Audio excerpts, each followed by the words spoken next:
The following talk is offered freely to ensure that no one is ever denied access to these practices and to these teachings. If you feel inspired to make a donation to support this offering, you can go to my website at jonathanfoust.com. While you're there, you can also sign up for a monthly newsletter designed to support you in your practice. Thank you and enjoy.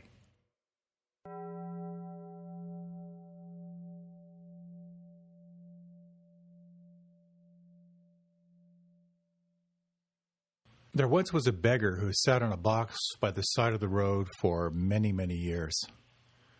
Day in and day out, swarms of strangers would pass him on their way, and the beggar did what all beggars do: ask for money. One day a traveler was passing through town, and the beggar shouted, "Please, give me some money." The traveler said, "Sorry, I don't have any money to spare, but I am curious about your box." "Well, what about my box?" the beggar replied. "Well, what's in it?" "I don't know. It's just an old box I found here that I've been sitting on for years."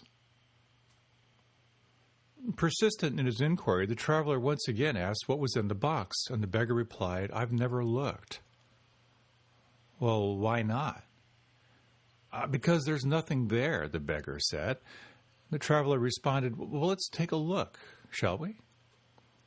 And finally, to appease the traveler's insistence, the beggar split the box open, and amazingly, a treasure of gold burst onto the ground. He'd been sitting on it for years and never even knew it. And off the traveler went. And the question is, well, what treasure are you sitting on right now? And what's it going to take to open it? So this is an invitation to look inside.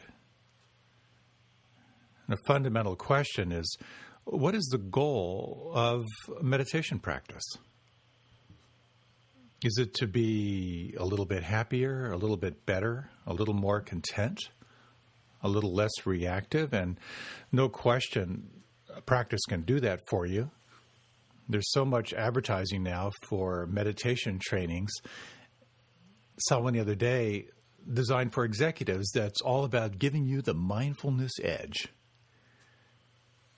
So is it about being a better person, or is it about being completely and utterly free of all stress and all suffering?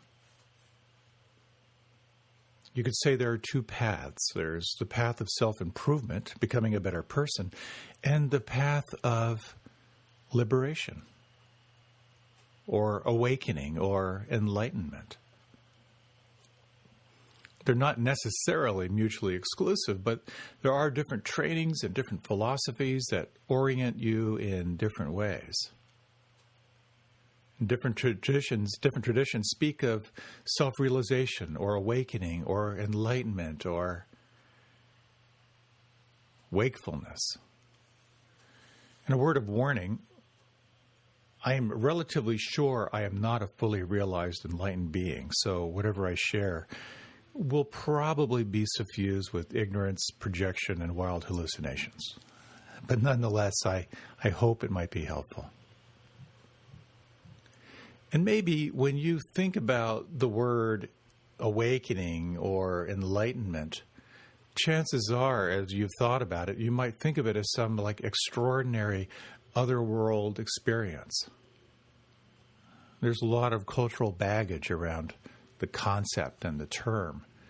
And from what I understand from those who have practiced before me, is that it is not what you think, and it's not what you expect. And rather than it being extraordinary, it's profoundly not extraordinary. It is a very deep internal recognition of the self, of true nature. And it's important to note that no one has exclusive access to the nature of their own mind. When we hear of enlightened beings, there's a good chance that they had some natural proclivity or some particular intensity, certain conditions that supported them in that. But nonetheless, it's the same quality of mind, and no one has exclusive access to it. Now, the practice or the experience of awakening, or enlightenment, if you will, can have extraordinary side effects, but it's not necessarily momentous and otherworldly. So what I'd like to talk about is the characteristics of an awakened being, the work that's required to cultivate awakening, the surrender that's required to cultivate awakening, and a little bit about what it means to be awake in the world, in your relationships and commitments and worldly responsibilities. So if you look around for enlightenment stories, they're all over the place, and it's helpful to take a look at the enlightenment story in Buddhism, the classical story of the Buddha's awakening. And as you most probably know, he was raised in an environment of indulgence, and when he went to practice, part of his awakening was the experience of the heavenly messengers of sickness, old age, and death, and meeting a sannyasi, meeting a monk who had a certain radiance about him that set off his determination to determine what is it that is beyond sickness, old age, and death. When he began his practice, he dove deep into austerity, deep into self-denial. And while he had profound experiences, he realized that none of them were necessarily liberating. And that was very, very powerful for him to articulate a new way of practice, which was quite radical at that time. The practice of the middle way, of not too tight, not too loose. The recognition that there's no hierarchy, but we all have the possibility of direct access to presence. And the question is, what is it that he woke up to? And one way of looking at it is through three factors, three insights into the nature of reality. The first being the recognition of how phenomena come into being, often referred to as dependent co-arising, the 12 links that set up the chain of phenomena and existence, and how desire is a seed in one of those 12 links, and how it's possible to kind of break that chain. The second is seeing into the nature of cause and effect, or karma, if you will. The recognition that what you do, what you say, how you think does matter. And the third is the profound insight into the four essential principles that make up Buddhist psychology or philosophy, if you will. The first being the recognition of stress, dissatisfaction, unsteadiness, and suffering. That everyone who gets one of these portable flesh units will experience at some point some quality of dissatisfaction, unsteadiness, stress, or suffering. The second being the recognition of the cause, that anywhere you experience stress, you'll find at its root will be some form of clinging or attachment or identification. The third is in regard to the remedy or the cure, and that is the recognition of the fact that it is possible to be free of stress and suffering. And you know this because you've let go before.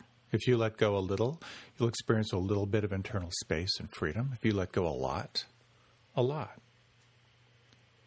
The fourth insight is the path, that there are practices, there are observances, there are technologies that will lead toward a greater sense of freedom and liberation, if you will. So as you engage into a practice of exploring what it means to be awake, there are qualities you can cultivate and enjoy. The natural qualities that arise will be along the lines of kindness and sensitivity, a steadiness and equanimity in the midst of change, quality of mindfulness or non-judging awareness, conviction, determination, and wise discernment. All these qualities lead toward a greater sense of possibility in your life, and they're actually very different from what our popular culture tells us will lead to success, namely aggressiveness, self-aggrandizement, dishonesty. Very different qualities. So, when you explore what it means to be awake in your life, it can be very helpful to look at, well, what is it that gets in the way of being awake? And there are three essential energies, if you will, or weather systems or forces. In classical Buddhism, they're referred to as the three poisons.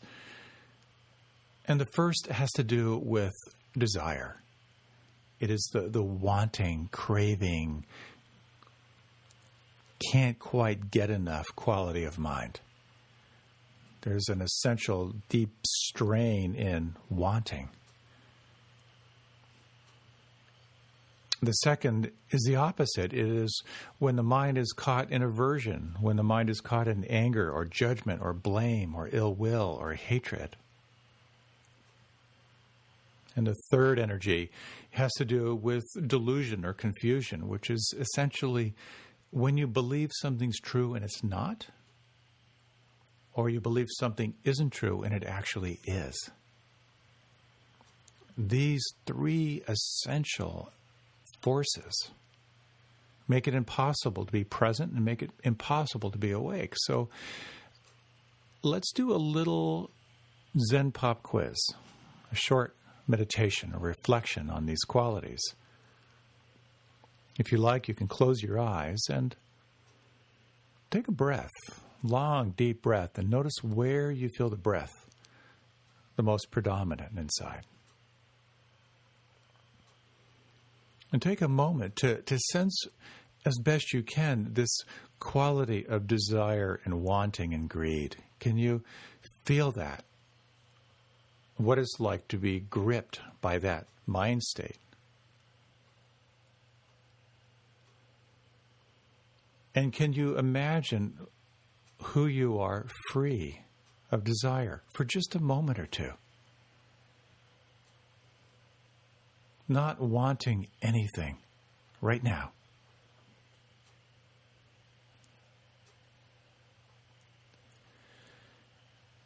And can you feel the quality or that force field or that mind state of aversion, of ill will, of judgment, of blame? And take a moment to connect with that, of what it's like when the mind is completely absorbed into that.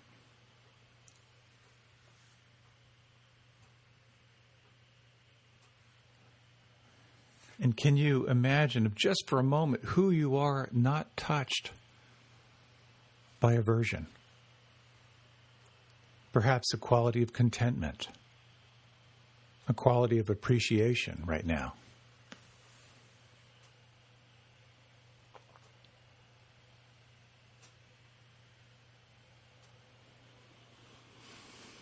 And if you would, take a moment to sense this quality of delusion or confusion, of what it's like to be in that certain kind of muddy quality of not really knowing what is true.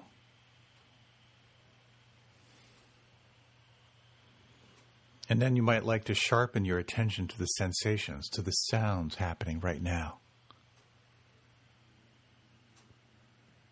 To the sensations happening right now. And can you imagine, if just for a moment, who you are, not touched by confusion, but intimately awake and present to the here and now?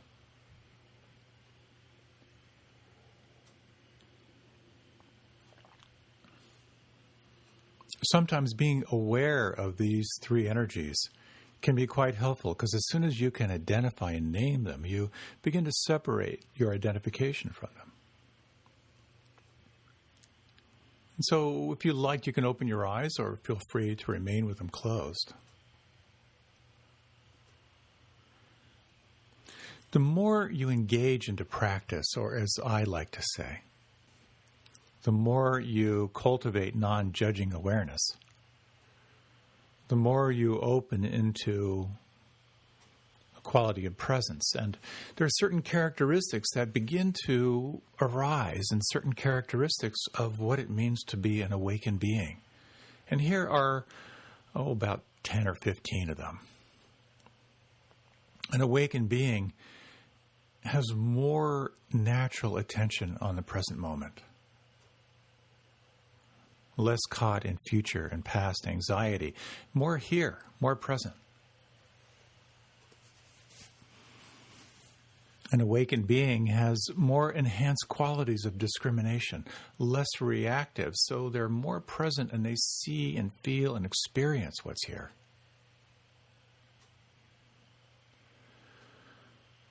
There's a sense of being home, regardless of where you are.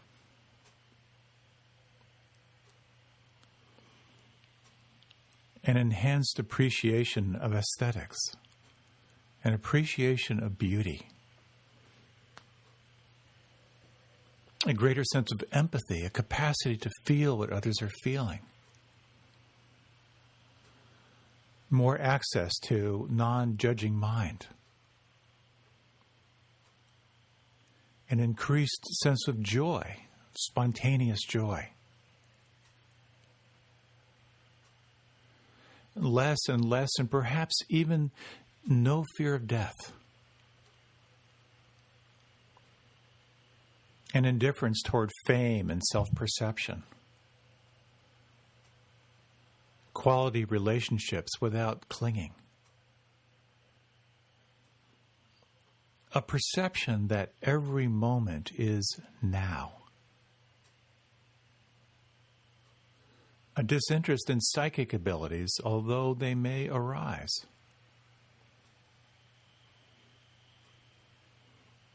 An interesting one here is a disinterest in a spiritual path. You're no longer looking. A deep contentment with the ordinary. A sense of impartiality and peacefulness. An ability to adapt and experience viewpoints from others. And quite significantly, an awakened being does not consider herself special or enlightened. You may sense some of these qualities in yourself, no doubt. We all have glimpses. We all experience at different times these qualities of presence and aliveness and everything that goes with it. And it seems to have something to do with our relationship to self. As the teacher Adyashanti explains, we realize quite often suddenly that our sense of self, which has been formed and constructed out of ideas and beliefs and images, is not really who we are. It doesn't define us. It has no center. So how do we cultivate that state? We get glimpses at times. And an analogy which I find very, very helpful. If you ever have seen indigenous cultures using an indigo dye for their fabrics, there's a beautiful analogy in there. Indigo, as you most probably know, is the color blue. And the indigo dye will range from a very, very almost black blue to lighter shades of blue. In essence, how dyeing with indigo works is you'll have this dye pot of this deep, dark blue indigo. And you'll take, say, a white cotton fabric, and you'll immerse it in the dye pot, and you let it sit there for a while. And after a while, you'll take it out and you hang it up to dry. And when you take it out, it is a brilliant blue. But as it dries, it returns more toward its original white state. But if you look really closely, after that first dipping, it'll have a slight hue of blue, but it's mostly back to white again. So once it's dry, you immerse it again. You take it out again, it's brilliant blue, it dries, it fades, but it'll take on a little bit more of the hue of the color. And as you successively dip the fabric again and again and again, over time the fabric will take on the hue or the color of the dye. Successive dipping will lead to a darker color. And in that same way, every time you pause, whether it be in formal meditation or whether it be simply pausing and contemplating non-judging awareness or presence, you are suspending that wanting, craving, judging, confused self and immersing yourself in that dye pot of the present moment. When you reemerge after maybe just a breath or after a meditation, you of course go back into the wild life you're living, and all of that gets tested. But the more you successfully dip yourself in that dye of non-judging presence, the more inevitably you will take on the hue of that dye. The more inevitably you will be informed by that quality of presence, and the more it will inform your life. And so the question becomes, how do you cultivate that state? How do we move beyond just glimpses of wakefulness and explore how to more fully immerse ourselves? And there's a paradox here. One of the qualities is to be diligent and to strive and to put in effort. When the Buddha first began his practice, he went into practices of extreme restraint.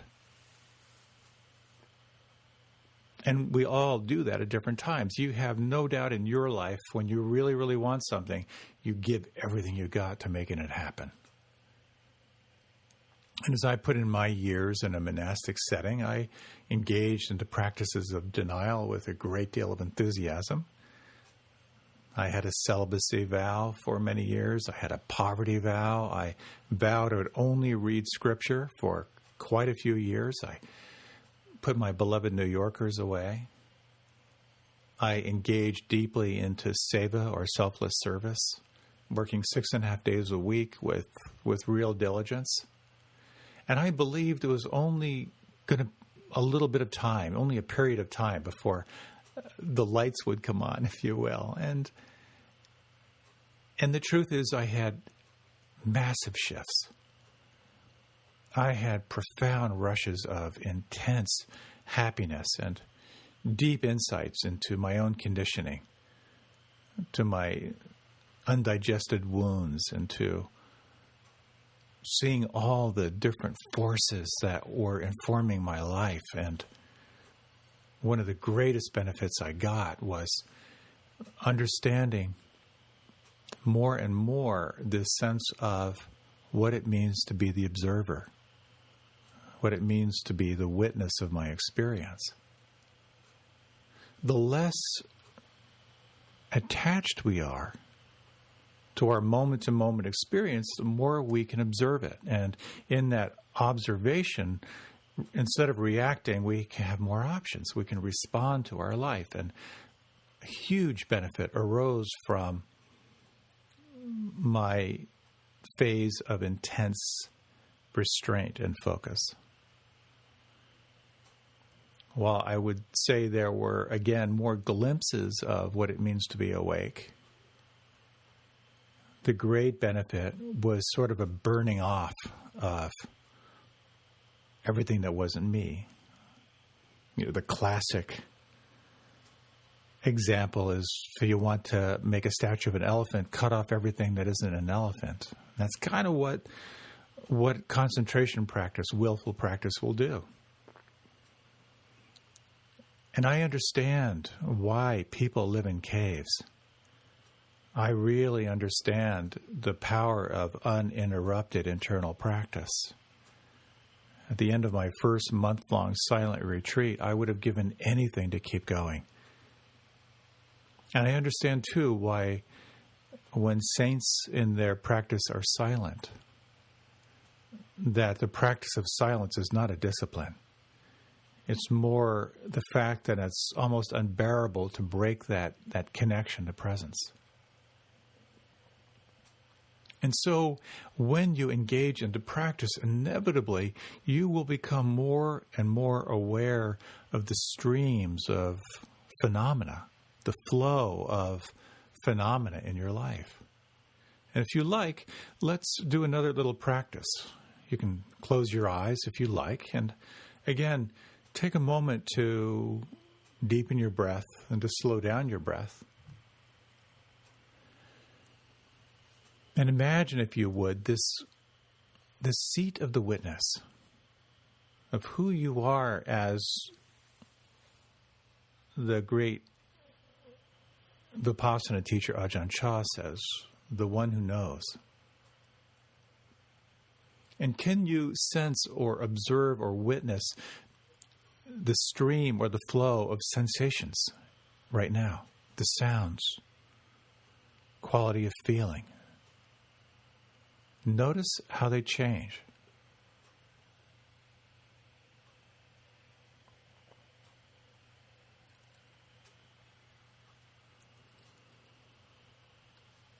Can you sense or observe right now the flow or the stream of feeling, of mood or emotion?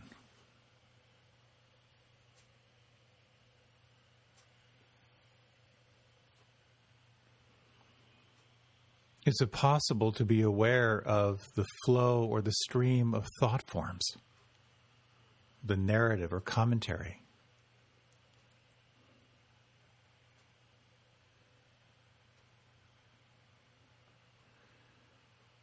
And is it possible to be aware of awareness itself? Can you be aware of that which is aware right now?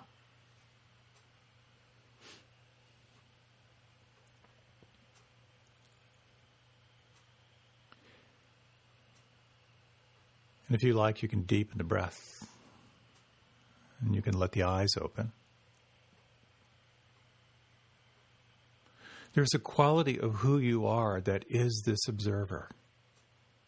This quality of the witness. And there is a profound portal when you turn your attention toward awareness itself. So where do you find awareness? Where is it? Where does it live? Does it live in the head? Is awareness in your heart?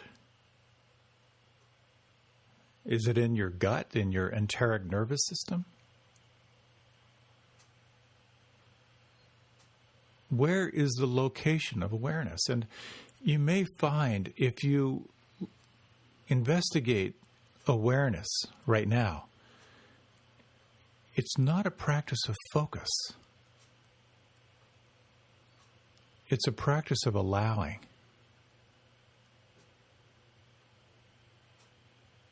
How do you experience being aware right now?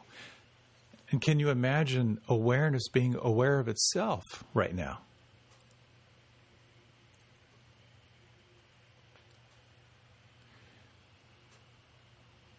And it's an interesting reflection. The body is not necessarily aware. The moods are not necessarily aware. The mind is not necessarily aware. But there is awareness that is aware of body, emotion, and thought.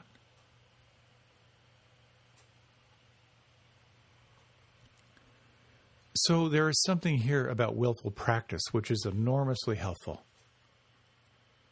of using focus and concentration to bring yourself back to being present.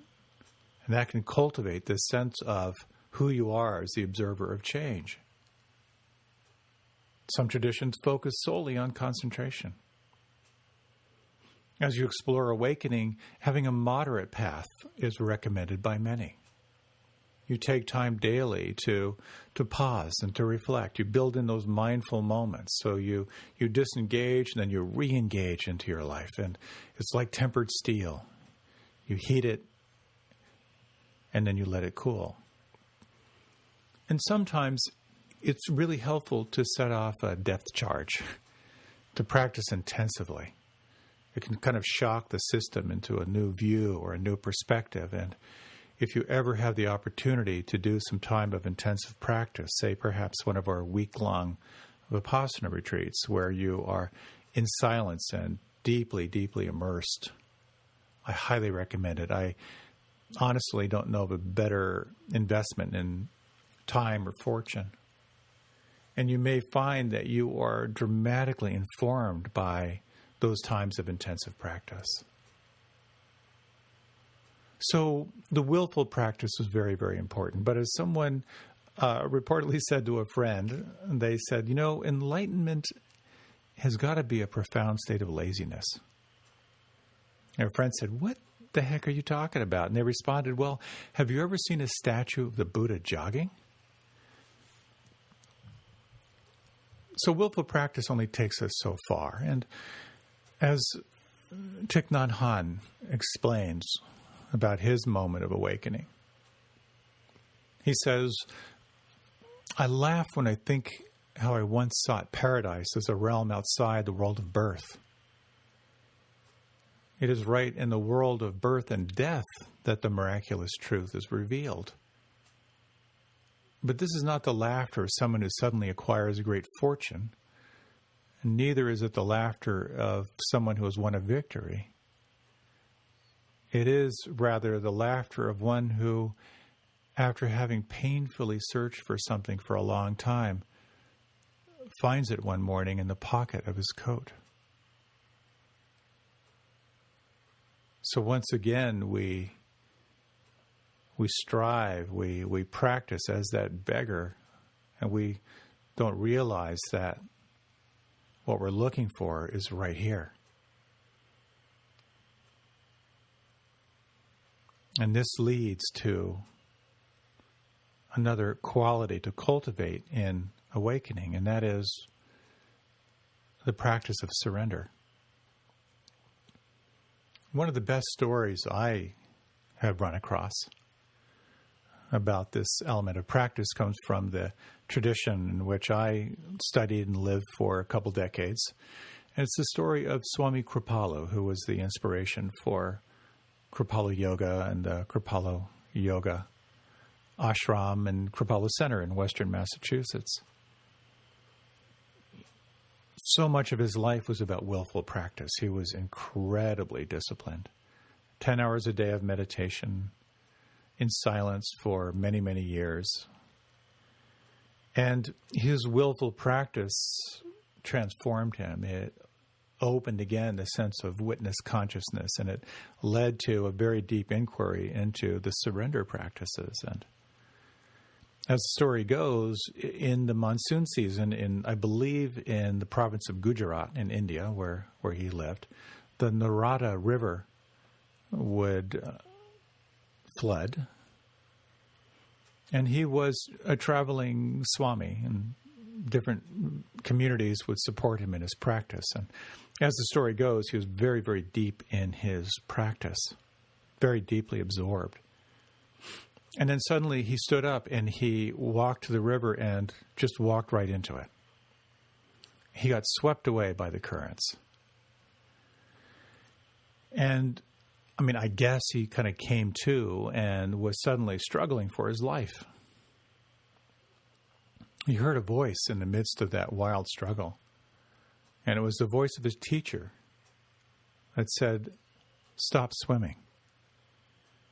And of course, he ignored it and continuing to kind of flail in the water. And again, he heard the voice saying, "Swami, stop swimming." Something shifted and he stopped struggle.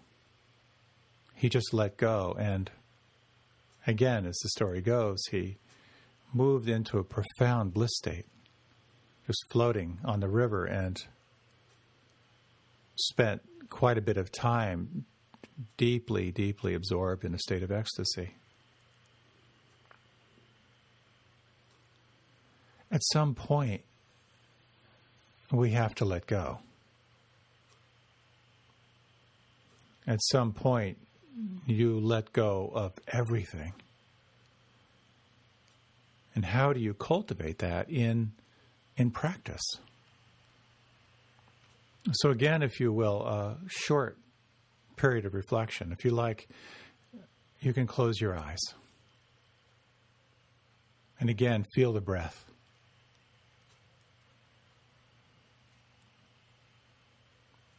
And exploring this next inquiry. For the next 30 seconds, what would happen if you did absolutely nothing?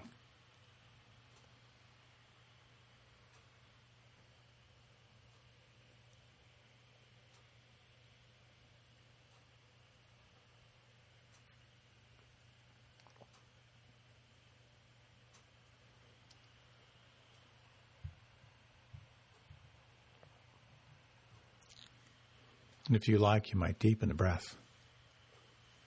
And again, if you like, you can open the eyes or remain with them closed. You may have noticed that in that inquiry into doing nothing,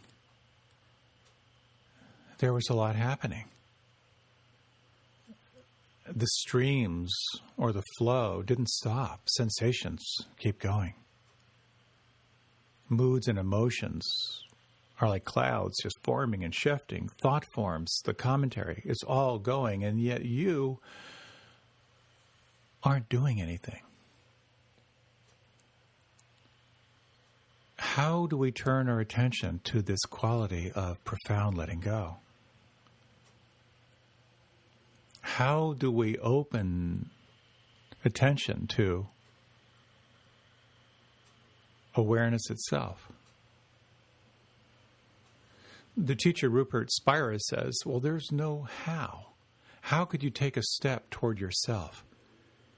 You can take a step toward the wall, you can do that, but the only thing you can't walk toward is yourself. So what we're left with are just analogies, and here's an analogy which we'll end with for now. Imagine that you are in a play, and you are playing King Lear.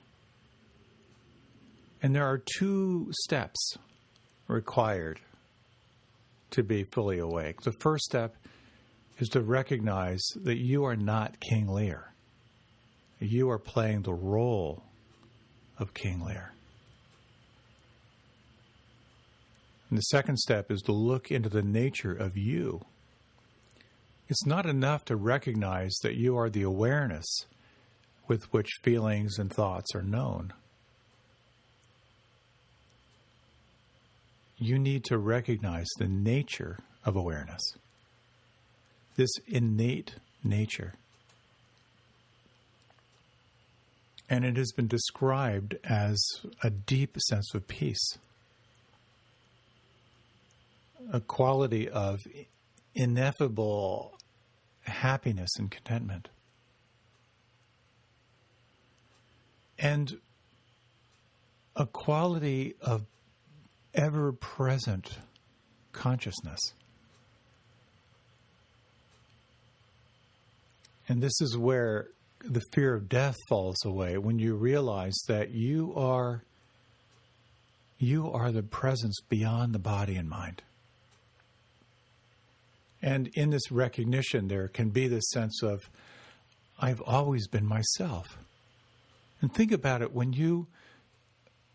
a time when you looked in the mirror when you were 8 years old, there was a perception of self. And when you look in the mirror now, the first thing you may notice is you're getting old. As someone said, the soft parts get hard, the hard parts get soft. You lose fur. Hair stops growing where you want it. It starts growing where you don't want it. So there is that sense of age. But have you noticed sometimes when you look in the mirror, you don't necessarily feel old? You haven't aged. Who you are looking in the mirror as to when you were 8 and who you are looking into the mirror, that awareness is timeless. We forget that we are this ocean of presence. We believe that we are a separate wave cut off from the ocean, and when we practice, when we turn our attention toward awareness itself, we remember that yes, we are a wave, and simultaneously, you are the ocean. So let's just close with a few moments of silence as you close the eyes. What does it mean right now to be aware of awareness? And rather than focusing, can you open and relax and simply sense?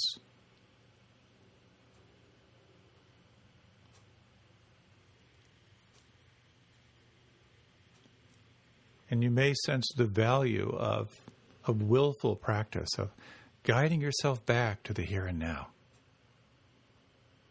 You may recognize the benefit of developing the sense of the observer, the sense of the witness, your capacity to observe without judgment. And you may sense as well the power of surrender, the power of opening to the mystery of who you are. It points towards a sense of timelessness. And it points as well to the immeasurable qualities of the heart, of infinite kindness and compassion, of joy, and a quality of steadiness in the midst of everything that could possibly change.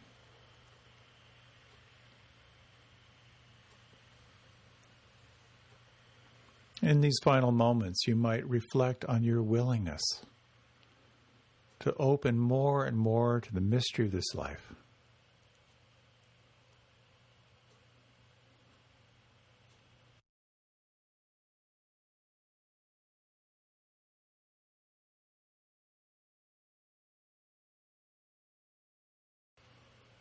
And at the same time, to be fully present to the details of your life, of your responsibilities, commitments, contracts, relationships. Fully awake, fully present, open and allowing.